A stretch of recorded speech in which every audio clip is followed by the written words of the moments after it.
Hello everyone, welcome back to your favourite channel. So students, national income को लेकिन बहुत सारा पिला टेंशन में अच्छा। बेसिकली नेशनल इनकम रो 2 मार्क क्वेश्चन कौन आसो आदि आसे आम केमी हैंडल करूँ। ठीक अच्छे, तो 1 मार्क क्वेश्चन उपर डोंट वरी। 1 मार्क क्वेश्चन आम देखा कि मैथ क्वेश्चन आउ गोटे क्लास मुझे से ओके आपको सूत्र गुरा देवी सहित मैथ क्वेश्चन किसी देखी ओके केमती कौन आप प्रैक्टिस करेंगे केमती आपरे मैंने मैथ क्वेश्चन गुड़ा सर मुझे करदेवी। Okay don't worry. एबे आम देखा कि 2 मार्क क्वेश्चन ये कौन कौन सब आसबार अच्छी। ओके 2 मार्क क्वेश्चन आप भावुए नेशनल इनकम बेस किसी आसो बट सेमती किसी आसबनी जहाँ भी आसो से मुझे आसी डिस्कसन करने। ठीक अच्छे, चलते स्टार्ट करवा। फास्ट क्वेश्चन जा जातीय आय कौन। Very very important question. जातीय आय कौन तो कौन जातीय आय गोटे देशर अर्थव्यवस्थार सूचक हो जातीय आय। कौन से देशर अर्थव्यवस्था गोटे वर्ष मध्य केते वृद्धि किंबा केते ह्रास पाई ताहार सूचक हो जातीय आय। यहाँ आप सेकेंड पॉइंट लिखिए। ताहले फास्ट पॉइंट कौन लिखिए जातीय आयर डेफिनेशन लिखिए। अच्छा मुझे डेफिनेशन कहूँ शुणु। डेफिनेशन आप एमती लिखु कौन लिखिए कहले सिंपल डेफिनेशन हूँ एक निर्दिष्ट गणन वर्ष में देशर अंतिम द्रव्य और सेवा उत्पादन सकाशे व्यवहार होता साधन यथा कि भूमि श्रम पुंजी संगठन द्वारा सृजन कर आय को मैंने सृजन कर आय यथा अधिशेष मजूरी सुध और लाभ यार समष्टि को जातीय आय कहुए। आउ थे कहते शुणु एक निर्दिष्ट गणन वर्ष में देशर अंतिम द्रव्य और सेवा उत्पादन सकाशे व्यवहार होता साधन यथा भूमि श्रम पुंजी संगठन द्वारा सृजन कर आय को आय यथा अधिशेष मजूरी सुध और लाभ यार समष्टि को जातीय आय कहुए। यहाँ आप फास्ट पॉइंट देवे, सेकेंड पॉइंट आपटा देवे। ठीक अच्छे, नेक्स्ट क्वेश्चन देखा। नेक्स्ट क्वेश्चन देला उत्पादन व्यय मोट जातीय उत्पाद कौन। ओके ये मुझे सिंपल जिन देखी आनी दीदी पॉइंट करके लिखिकी आनी मैंने खोजी खोजी टेस्ट पेपर गाइड भल भल sample paper with guide book सबको मैंने कंबाइन करके भल भल पॉइंट जोड़ा कि गोटे पिलाटा भलसे बुझी पारुथबो लिखि पारुथबो एंड एग्जामिनर भल मार्क दउथबो सीएचएससी आंसर सीट रे केमती आसूची मैंने क्वेश्चन आंसर सीट गुड़ाक केमी आंसर आसूची से भाई आंसर को लेकिन मोटा प्रिपेयर करी निहाती भाव ये आंसर जब आप प्रेजेंट कर बहुत बढ़िया मार्क पाइबे। ठीक अच्छे, देखा देखो पचारा उत्पादन व्यय मोट जातीय उत्पाद कौन। देखो उत्पादन व्यय मोट जातीय उत्पाद मान हूँ gross national product at factor cost.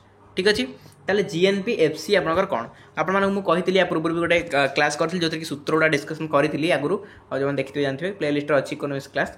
तो जीएनपी एफसी सूत्र कौन जीएनपी सॉरी हाँ जीएनपी एफसी सूत्रटा कौन आम सूत्र हूँ GNP MP minus net indirect tax या ना नहीं तार से जिन सब खाली आप लिखे ओडिया तार सूत्रटा लिखिदे तले सहीला आ कि ना ये सहीला बुझेगा कह देखो बजार दर में मोट जातीय उत्पाद नीट परोक्ष कर वियोग करागले जहाँ मिले ताकू उत्पादन व्यय मोट जातीय उत्पाद कहुए। ठीक अच्छे, उत्पादन व्यय मोट जातीय उत्पाद कौन पचार आम कौन लिखिले ना बजार दर में मोट जातीय उत्पाद नीट परोक्ष कर को वियोग कले जहाँ मिले से एक कथा है कि आमर जीएनपी एमपी रु नेट इनडायरेक्ट टैक्स कटिले जहाँ मिले सेटा ही हूँ उत्पादन व्यय मोट जातीय उत्पाद। तो से खाली ओडिया लिखाई किसी ना तापर से सूत्रटा तला देखागला इंग्लीश बुझेगा। ए जा सामूहिक जोगाण कौन। सामूहिक जोगाण सामूहिक चाहिए बहुत इंपोर्टेंट। सामूहिक जोगाण कौन ना एक निर्दिष्ट समय मध्य गोटे अर्थव्यवस्था समस्त उत्पादनकारी उत्पादन करुवा मोट द्रव्य और सेवा प्रवाहर मोट मौद्रिक मूल्य को सामूहिक जोगाण कहुए। ठीक अच्छे, तो सामूहिक जोगाणटा आपर मु पढ़ाई आपको जो केन्स को सरल आय निर्धारण तत्व से डिटेल्स आपको बुझे जो मैंने देखी ना केन्स को सरल आय निर्धारण तत्व देखिए इकोनॉमिक्स प्ले लिस्ट अच्छी से आप पूरा सामूहिक जोगाण कौन सामूहिक चाहिए कौन डिटेल बुझीजे है। सामूहिक जोगाण रेखा बामरू डाहाण को ऊर्ध्वगामी होता है। नेक्स्ट जा नेक्स्ट देला नीट रप्तानी कौन। नीट रप्तानी कौन ना मोट रप्तानी मूल्य और मोट आमदानी मूल्यर अंतरफल को नीट रप्तानी कहुए। Simple question simple definition. Okay simple definition कौन मोट रप्तानी मूल्य जी थी आ मोट आमदानी मूल्य जी थी तार अंतर जब आम करवा आमको मिल जाए नीट रप्तानी सरला। देन यह एक निर्दिष्ट समय सीमा मध्य अर्थव्यवस्था उत्पादन कर द्रव्य और सेवाई नीट वैदेशिक चाहिदा को बुझाई था। नेक्स्ट जा वास्तव मोट घर उत्पाद कौन। वास्तव मोट घर उत्पाद एक गणन वर्ष में कौन देशर घरोई सीमा मध्य उत्पादित होता अंतिम द्रव्य और सेवा समूहर स्थिर दर में प्रकाशित मौद्रिक मूल्य को वास्तव घरोई उत्पाद कहुए है। तो वास्तव घर उत्पाद कौन ना एक गणन वर्ष जेको गोटे वर्ष में आम देखा जदि कौन सी देशर घरोई सीमा मध्य गोटे देश ही जी उत्पादित होता ही आम मेनली कही था कौन घर उत्पाद ଯେତିକି ଉତ୍ପାଦିତ ହେଉଥିବ ଆଉ ତାର ସ୍ଥିର ଦରରେ ପ୍ରକାଶିତ ମୌଦ୍ରିକ ମୂଲ୍ୟ ଯଦି ରହୁଛି ତାକୁ ଆମେ କହିବା ବାସ୍ତବ ମୋଟ ଘରୋଇ ଉତ୍ପାଦ ହେଲା। ଆଉ ଏହା ମଧ୍ୟ ସ୍ଥିର ମୂଲ୍ୟ ସୂଚୀଭିତ୍ତିକ ମୋଟ ଘରୋଇ ଉତ୍ପାଦ ଯେଉଁଟାକି ଜିଡିପି ଆଟ୍ କନଷ୍ଟାଣ୍ଟ ପ୍ରାଇସ୍ କୁହାଯାଏ। ଠିକ୍ ଅଛି। ଦେନ୍ ଆୟର ଚକ୍ରୀୟ ପ୍ରବାହ କ'ଣ? ଏଇଟା ତ ଆପଣଙ୍କର ଲଙ୍ଗ କ୍ୱେଶ୍ଚିନ୍ ପଡ଼ିବାର ନାହିଁ। ଆୟର ଚକ୍ରୀୟ ପ୍ରବାହ 2 ମାର୍କରେ ଆସିବାର ଅଛି। ତାହେଲେ ଆୟର ଚକ୍ରୀୟ ପ୍ରବାହ କ'ଣ ନା ଆୟର ଚକ୍ରୀୟ ପ୍ରବାହ ସାଧାରଣତଃ ପରିବାର ଓ ବ୍ୟବସାୟ ପ୍ରତିଷ୍ଠାନ ମଧ୍ୟରେ ସମ୍ପାଦିତ ହୋଇଥାଏ।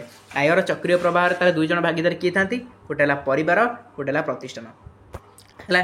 ତ ପ୍ରତିଷ୍ଠାନରୁ ପରିବାରକୁ ଉତ୍ପାଦନ ସାଧନର ପାଉଣା ହିସାବରେ ଆୟର ପ୍ରବାହ ଓ ପରିବାରରୁ ଏହି ଆୟ ଦ୍ରବ୍ୟର କ୍ରୟ ପାଇଁ ବ୍ୟୟ ହିସାବରେ ପ୍ରତିଷ୍ଠାନକୁ ପୁନଃ ପ୍ରତ୍ୟାବର୍ତ୍ତନ କରିବା ପ୍ରକ୍ରିୟାକୁ ଆୟର ଚକ୍ରୀୟ ପ୍ରବାହ କୁହାଯାଉଛି। ପୁରା ସିମ୍ପଲ୍ ଜିନିଷ ଦେଖନ୍ତୁ କହିଲା ପ୍ରତିଷ୍ଠାନ ଆଉ ପରିବାର ଦୁଇଟା ଜିନିଷ ବୁଝନ୍ତୁ। ପ୍ରତିଷ୍ଠାନ ମାନେ ଭାବି ନିଅନ୍ତୁ ଗୋଟେ କମ୍ପାନୀ ହେଲା, ଗୋଟେ କମ୍ପାନୀ ଭାବି ଦିଅନ୍ତୁ, ଗୋଟେ କମ୍ପାନୀ ଭାବି ନିଅନ୍ତୁ, କମ୍ପାନୀ ଛାଡ଼ି ଦିଅନ୍ତୁ, ଆପଣ ଗୋଟେ ନର୍ମାଲି ଗୋଟେ ଦୋକାନ ଭାବି ଦିଅନ୍ତୁ। ଠିକ୍ ଅଛି।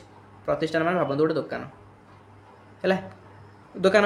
ତ ପରିବାର କହିଲେ ଆପଣଙ୍କ ମନେକର ଫ୍ୟାମିଲି ମେମ୍ବର କଥା ମୁଁ କହୁଛି ହେଲା, ଆପଣଙ୍କ ଫ୍ୟାମିଲି ମେମ୍ବର ରହିଲେ ଏଇଟା ଗୋଟେ ଦୋକାନ ରହିଲା। ତ ଏଇଠି କ'ଣ ହେବ?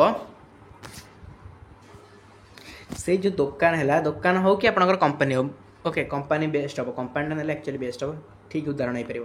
କମ୍ପାନୀ ନେଇଯାଉଛି ଠିକ୍ ଅଛି। ତ କମ୍ପାନୀ ଗୋଟେ କମ୍ପାନୀ ରହିଲା, ତ ସେ କମ୍ପାନୀରେ ଆପଣଙ୍କ ଫ୍ୟାମିଲି ମେମ୍ବର ମାନଙ୍କର କିଛି ଜଣ ସେଠି ଏମ୍ପ୍ଲୟି ଥିବେ, ଓକେ କାମ କରୁଥିବେ ସେଠି, ମେ ବି କିଏ କିଛି କାମ କରିଥାଇପାରନ୍ତି, ତ କାମ କରୁଥିବେ। ତ ଏଇ କମ୍ପାନୀ ଏମାନଙ୍କୁ ପଇସା ଦେବା ନା ଦେବନି? ଯେଉଁମାନେ କାମ କରୁଛନ୍ତି ଆପଣଙ୍କ ଫ୍ୟାମିଲି ମେମ୍ବର ଯେଉଁମାନେ କାମ କରୁଛନ୍ତି ତାଙ୍କୁ ପଇସା ଦେବ ନା ନାହିଁ? ଦେବ।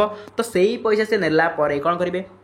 ଜିନିଷ କିଣିବା ଦରକାର ନା, ସେ ପଇସା ନେଇକି ଆଇଲେ କ'ଣ ପଇସା ଖାଇକି ବଞ୍ଚିବେ? ଜିନିଷ ତ କିଣିବେ ନା। ମନେକର ଏଇଟା ହେଉଥିବ ଗୋଟେ ଅମୁଲ କମ୍ପାନୀ, ଠିକ୍ ଅଛି। ତ ଇଏ କ'ଣ କରିବ?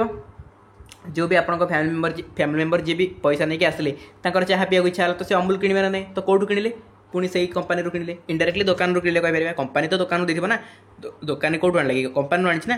ତେଣୁକରି ଇନଡାଇରେକ୍ଟଲି ଭାବନ୍ତୁ କମ୍ପାନୀ ହେଲା। ତ କମ୍ପାନୀକୁ ସିଏ ପୁଣି ପଇସା ଦେଲେ ନା ନାହିଁ? ସିମ୍ପଲ୍ କଥା ହେଉଛି କମ୍ପାନୀରେ ଆପଣଙ୍କର କେହି ଜଣେ କାମ କରୁଛନ୍ତି, କମ୍ପାନୀ ତାଙ୍କୁ ପଇସା ଦେଲା, କମ୍ପାନୀ ତାଙ୍କୁ ପଇସା ଦେଲା, ଆଉ ସିଏ ସେଇ ପଇସା ନେଇକି ପରବର୍ତ୍ତୀ ମୁହୂର୍ତ୍ତରେ କ'ଣ କରୁଛନ୍ତି ନା ଦୋକାନ ଯାଉଛନ୍ତି, ଆଉ ଏଇ ଦୋକାନରୁ ସେ କ'ଣ କରୁଛନ୍ତି? ଜିନିଷ କିଛି କିଣୁଛନ୍ତି। କେଉଁ ପଇସା ଦେଇ କିଣୁଛନ୍ତି? ନା ଯେଉଁ ପଇସା ସେ କମ୍ପାନୀରୁ ପାଇଛନ୍ତି। ଆଉ ସେଇ ଯେଉଁ ଦୋକାନୀ, ସେଇ ଦୋକାନୀ ପଇସା ପାଉଛି, ସେ ଦୋକାନୀ ଜିନିଷ କେଉଁଠୁ ଆଣିଥିଲା? ଏଇ କମ୍ପାନୀରୁ ଆଣିଥିଲା ନା ନାହିଁ? ତାହେଲେ ଏଇ ଆୟର ଚକ୍ରୀୟ ପ୍ରବାହ କେମିତି ହେଉଛନ୍ତି ଦେଖିପାରୁଛନ୍ତି? ଆୟର ଚକ୍ରୀୟ ପ୍ରବାହ କେମିତି ହେଉଛି ଦେଖିପାରୁଛନ୍ତି ନା ନାହିଁ?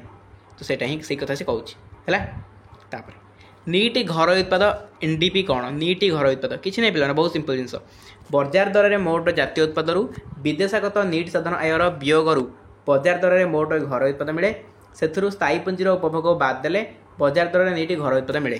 ବଜାର ଦରରେ ନିଟ୍ ଘରୋଇ ଉତ୍ପାଦରୁ ନିଟ୍ ପରୋକ୍ଷ କର ବାଦ ଦେଲେ ଉତ୍ପାଦନ ବ୍ୟୟରେ ନିଟ୍ ଘରୋଇ ଉତ୍ପାଦ ମିଳେ। ଆପଣ ଭାବୁଥିବେ ଏଇଟା କ'ଣ ନିଟ୍ ଘରୋଇ ଉତ୍ପାଦ ବଜାର ଦର କି କ'ଣ ବାଦ ଦେବା ଆଡ଼୍ କରିବା, କିଛି ବୁଝି ହେଉନି।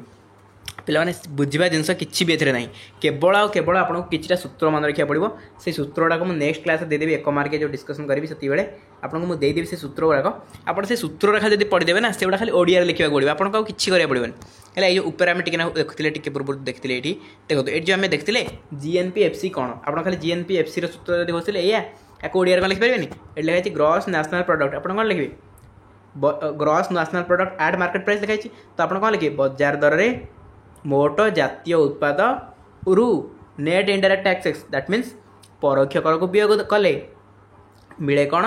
ଗ୍ରସ୍ ଯେଉଁ ଆପଣଙ୍କର GNPFC ମିଳେ। ତ ସେଇଟା ଖାଲି ଓଡ଼ିଆରେ ଲେଖିବେ, ଆଉ କିଛି ନାହିଁ। ଇଂଲିଶଟା ଏଠି ଦେଖିଲେ ଯେ ଇଂଲିଶରେ ସୂତ୍ରଟା କ'ଣ ଅଛି, ସେଇ ସୂତ୍ରକୁ ଖାଲି ଏଠି ଓଡ଼ିଆରେ ଟ୍ରାନ୍ସଲେଟ୍ କରି ଲେଖିଦେଲେ ଆପଣଙ୍କର ହେଇଗଲା। ଡେଫିନେସନ୍ କିଛି ମାନେ ମନେ ରଖିବା ଦରକାର ହିଁ ନାହିଁ, କିଛି ବୁଝିବା ଦରକାର ନାହିଁ, ଖାଲି ସୂତ୍ର ମନେ ରଖିବେ, ଆରାମସେ ଡେଫିନେସନ୍ ବାହାରିବ। ଠିକ୍ ଅଛି, ଗଲା। ତାପରେ ଆମେ ଦେଖିବା ନେକ୍ସଟ ଏଇଟା ଗଲା ଆପଣଙ୍କର NDP ଗଲା।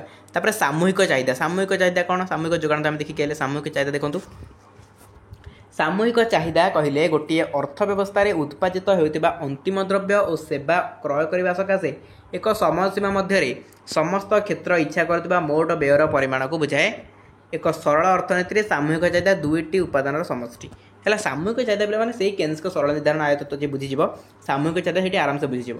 ଓକେ, ମୁଁ ପଢ଼େଇ ଦେଇକି ବୁଝେଇ ଦେଇଛି, ପୁରା ଡିପ୍ଲି ବୁଝେଇଛି, ଆରାମସେ ବୁଝିପାରିବେ। ଦେଖନ୍ତୁ ଥରେ ଜାଣିପାରିବେ, ଯେଉଁମାନେ ଦେଖିଥିବେ ଜାଣିଥିବେ। ଆଚ୍ଛା, ପ୍ରଯୁଜ୍ୟ ବ୍ୟକ୍ତିଗତ ଆୟ କ'ଣ? ବ୍ୟକ୍ତିଗତ ପ୍ରଯୁଜ୍ୟ ଆୟ କ'ଣ ବି ଏମିତି ପଚାରିପାରେ ଏକା କଥା। ତ ଯେଉଁ ଆୟ ସରକାରଙ୍କ ପ୍ରଦତ୍ତ ଆୟକର ଓ ପୁଞ୍ଜିକର ପରେ ବ୍ୟକ୍ତି ପାଖରେ ବଳକା ରହେ ତାହାକୁ ବ୍ୟକ୍ତିଗତ ପ୍ରଯୁଜ୍ୟ ଆୟ କୁହାଯାଏ ହେଲା। ଯେଉଁ ଆୟଟା ସରକାରଙ୍କୁ ପ୍ରଦତ୍ତ ଆୟକର ମାନେ ଜଣେ ଇନକମ୍ କଲା, ସରକାରଙ୍କୁ ସେ ଟ୍ୟାକ୍ସେସ୍ ଦେଲା, ଦେଇ ସାରିଲା ପରେ ବ୍ୟକ୍ତି ପାଖରେ ଯେଉଁ ବଳକା ରହିଗଲା ଟଙ୍କା ତାକୁ କୁହାଯିବ କ'ଣ? ବ୍ୟକ୍ତିଗତ ପ୍ରଯୁଜ୍ୟ ଆୟ है अतएव आम कहीपर व्यक्तिगत प्रयोज्य आयर सूत्र कौन व्यक्तिगत आय माइनस प्रत्यक्ष कर ठीक अच्छे